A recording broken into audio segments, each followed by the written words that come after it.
കർണാടകയിലെ നേതാക്കന്മാർ DK ശിവകുമാർ സിദ്ധരാമയ്യൊക്കെ സമരത്തിൽ ഉന്നയിച്ച ആവശ്യങ്ങളുണ്ട്. അതായത് കേന്ദ്രം നടത്തുന്ന അവഗണന, നികുതി വിഹിതത്തിലെ കുറവ്, ഇങ്ങനെ ഓരോ കാര്യവും കേരളം ചൂണ്ടിക്കാട്ടുന്ന അതേ വിഷയങ്ങൾ. ഒപ്പം തന്നെ അവർ സമരപന്തലിൽ വെച്ച് തന്നെ കേരളത്തിന്റെ സമരത്തിനോട് ഐക്യദാർഢ്യം പ്രഖ്യാപിക്കുകയും ചെയ്തു. GST കോമ്പൻസേഷൻ വീണ്ടും നീട്ടണമെന്നും അതോടൊപ്പം തന്നെ ധനകാര്യ കമ്മീഷന്റെ അവാർഡുകൾ പുനഃപരിശോധിക്കണമെന്നും ഒക്കെയുള്ള ആവശ്യം എല്ലാ കാലത്തും എല്ലാ പ്രതിപക്ഷ കക്ഷികളും ആവശ്യപ്പെട്ടിട്ടുള്ള കാര്യം തന്നെയാണ്. കോൺഗ്രസും ആവശ്യപ്പെട്ടിട്ടുള്ളതാണ്. ധനകാര്യ കമ്മീഷന്റെ മുമ്പിൽ ഞങ്ങളും ആവശ്യപ്പെട്ടിട്ടുള്ളതാണ്. പക്ഷേ അതിനുവേണ്ടി 5 വർഷക്കാലം ധനകാര്യ കമ്മീഷന്റെ കാലാവധി തീരാൻ പോവാണ്. അന്നൊന്നും സമരം ചെയ്യാതെ ഇപ്പോൾ സമരത്തിൽ ഇറങ്ങുന്നതിന്റെ ലക്ഷ്യം കേരളത്തിലെ ജനങ്ങൾക്ക് ശരിയായി ബോധ്യപ്പെടുന്ന കാര്യം തന്നെയാണ്.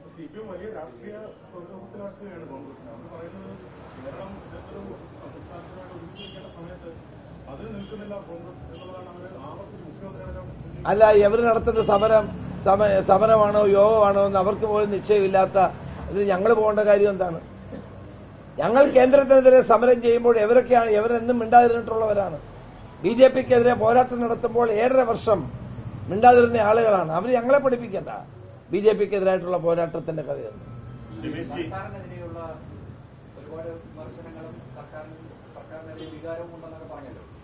അത് പൂർണ്ണമായും ജനങ്ങളിൽ എത്തിക്കാൻ ഇപ്പോഴത്തെ പാർട്ടി സംവിധാനത്തിന് കഴിയും. തീർച്ചയായിട്ടും കഴിയുന്നുണ്ട്. അതിനുവേണ്ടിയിട്ടാണ് ഇപ്പോൾ സമരാഗ്നി എന്ന പേരിൽ KPCC പ്രസിഡന്റും പ്രതിപക്ഷ നേതാവും നയിക്കുന്ന പുതിയ ഒരു ജാഥ തന്നെ ഞങ്ങൾ ആരംഭിക്കുന്നത്.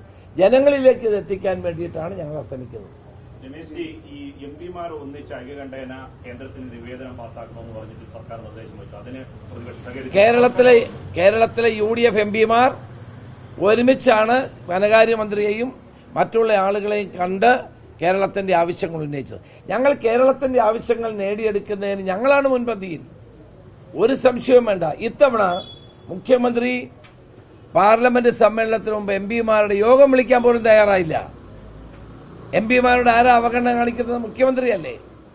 എന്തുകൊണ്ടാണ് പാർലമെന്റ് സമ്മേളനത്തിന് മുമ്പായി സാധാരണ വിളിക്കുന്ന യോഗം വിളിക്കാതിരുന്നത്? അപ്പൊ കേരളത്തിലെ MP-മാരുടെ ഏറ്റവും വലിയ അവഗണന കാണിക്കുന്നത് കേരളത്തിന്റെ മുഖ്യമന്ത്രിയാണ്.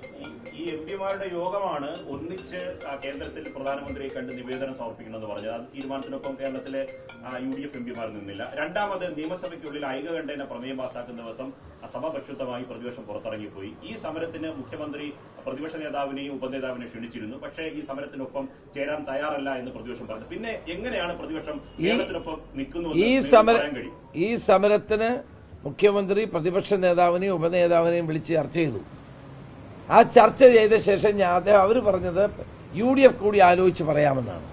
പക്ഷെ പിറ്റേ ദിവസം EP ജയരാജൻ LDF യോഗം കഴിഞ്ഞിട്ട് തീയതിയും പ്രഖ്യാപിച്ചു, സമരവും പ്രഖ്യാപിച്ചു, എല്ലാ കാര്യങ്ങളും. ഞങ്ങളെന്താ അവരുടെ പുറകെ പോണോ? ഇതാണോ എന്റെ ന്യായം? ഞങ്ങൾ കൂടി ആലോചിക്കാം എന്ന് പറഞ്ഞ സന്ദർഭത്തിൽ അതിനുപോലും സമയം കൊടുക്കാതെ പിറ്റേ ദിവസം സമരം പ്രഖ്യാപിക്കാൻ. അപ്പോൾ വളരെ ബോധപൂർവമായി ഇതൊരു രാഷ്ട്രീയ വ്യായാമം മാത്രമാണ് ഇവർ നടത്തുന്നത്. പാർലമെന്റ് തെരഞ്ഞെടുപ്പിനെ നോക്കിക്കണ്ടുകൊണ്ടുള്ള ഒരു രാഷ്ട്രീയ പ്രചരണമായിട്ട് മാത്രമേ ഞങ്ങൾ ഇതിനെ കാണുന്നുള്ളൂ. ആ രാഷ്ട്രീയ പ്രചരണത്തിൽ ഞങ്ങൾ പോയി നിൽക്കേണ്ട ആവശ്യമില്ല. കേരളത്തിന്റെ ന്യായമായ ആവശ്യങ്ങൾക്ക് വേണ്ടി, ജനങ്ങൾക്ക് വേണ്ടി ഞങ്ങൾ കേന്ദ്രത്തിൽ പറയേണ്ട കാര്യങ്ങൾ ഞങ്ങളുടെ MP-മാർ പറഞ്ഞിട്ടുണ്ട്. നാളെയും പറയും. കോൺഗ്രസും പറഞ്ഞിട്ടുണ്ട്. അതിലൊന്നും ഞങ്ങൾ പിന്നോക്കം പോകുന്നില്ല.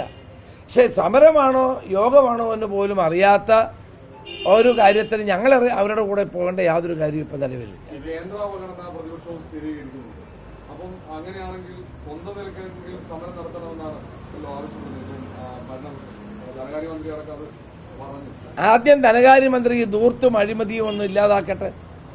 ആദ്യം അദ്ദേഹം നീതി വിരിക്കട്ടെ, ജനങ്ങൾക്ക് ആശ്വാസം നൽകട്ടെ. ഇതൊന്നും നൽകാതെ വെറുതെ വാചകമടിയും മാത്രമുള്ളൊരു ബഡ്ജറ്റ് അവതരിപ്പിച്ചിട്ടാണ് ഇപ്പോൾ സമരത്തിന് പോയിരിക്കുന്നത്. സമരമാണോ യോഗമാണോ എന്ന് പോലും അറിയാത്ത ഈ ഏർപ്പാടിന് ഞങ്ങളില്ല എന്നാണ് ഞങ്ങൾ പറഞ്ഞത്. ഈ സർക്കാർ പറയുന്നത് പ്രതിപക്ഷം ഇരട്ടത്താപ്പ് കാണിക്കുന്നു. അത് ഏറ്റവും വലിയ തെളിവാണ് അങ്ങ് തന്നെ പറഞ്ഞത്. അത് കർണാടകയിൽ ലഭിക്കാനുള്ള 1,87,000 കോടി അവരുടെ അവകാശം, കേരളത്തിൽ ലഭിക്കേണ്ട 57,000 കോടിയുടെ കണക്ക് ഈ 57,000 കോടി എന്ന് പറയുന്നത് തെറ്റാണ്. ഈ 57,000 കോടി എന്ന് പറയുന്ന കണക്ക് തെറ്റാണ്. ഞങ്ങൾ നിയമസഭയ്ക്കകത്ത് പറഞ്ഞ കാര്യം തെളിയിച്ച കാര്യമാണ്. തന്നെയുമല്ല, ഞങ്ങൾ നേരത്തെ പറഞ്ഞതല്ലേ ഈ കിഫ്ബിയിലൂടെ ഇങ്ങനെ കടമെടുക്കരുത്, നിങ്ങൾ പെൻഷൻ കമ്പനിക്ക് വേണ്ടി ഇങ്ങനെ കടമെടുക്കരുത്, ഇതെല്ലാം കടമെടുപ്പ് പരിധിയിൽ വരുമെന്ന് ഞങ്ങൾ പറഞ്ഞതല്ലേ. നിങ്ങൾ മസാല ബോണ്ട് 9.72% പലിശ എടുക്കരുതെന്ന് ഞങ്ങൾ പറഞ്ഞതല്ലേ? അത് നിങ്ങൾ കേട്ടില്ലല്ലോ.